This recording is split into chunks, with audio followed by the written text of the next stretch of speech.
Hi, my name is David Korins and I'm the set designer for Annie. I basically create environments and scenery and total worlds for the stage. I read a play or a musical, listen to the music, and through a whole bunch of conversations with the director, the playwright, the composers, we look at research, we build models, we do renderings, and through all of that process we wind up creating a stage environment.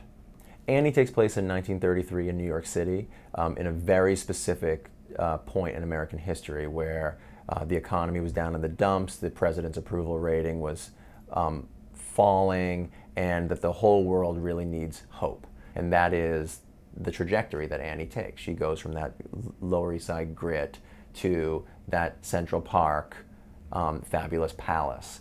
And it's fun. I mean, it's a fun journey that she takes. And it's a fun journey that we get to take as a creative team in making that world. I work with a team of people every day in my studio with associates and assistants who help me be able to articulate to everyone that's going to eventually have to engineer and build the design. So we work with drafting, which is a technical drawing, sort of like architectural drawings. We work with building models, which are tools to talk to the scene shop, the people that are going to build the scenery, or to the director, the choreographer, the performers, and the producers, to let them know exactly what it's going to look like. And then eventually I pass it off and oversee the kind of construction and painting and full articulation of that idea. My process of designing a set is very heavily based in model making. We start in very, very rough white model form out of like paper and mat board and cardboard and whatever else we can find around the studio, and kind of glue it all together to really be able to articulate an idea.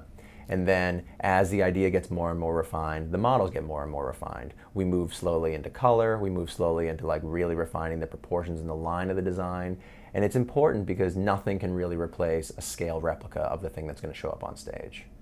If anyone is interested in becoming a set designer for the theater, I would think the #1 thing they should learn how to do is communicate. I spend all day long either talking to someone and trying to take their ideas away from, out of them, or pull their ideas out of them, or articulating my own ideas. Being able to draw and articulate and communicate with your hand is very important, but also being able to communicate with your voice and being able to explain to people what it is that is your particular take or a point of view on a story. It is all storytelling, whether it's visual storytelling or performance storytelling. What I do every day is tell stories. I tell stories in a room to directors and with directors and choreographers, or I tell stories on stage to an audience. I'm most excited about the idea that we're making an Annie for 2012 and beyond, and that it's going to look and feel kind of completely different. And it's such an honor to be, and also terrifying, to be given that challenge to do that. I'm also incredibly excited the fact that I have a 7-year-old, I will have a 7-year-old daughter when the show opens, so, and who's a huge fan of Annie, so to get to take her down the red carpet and see and be part of that production is really extra special.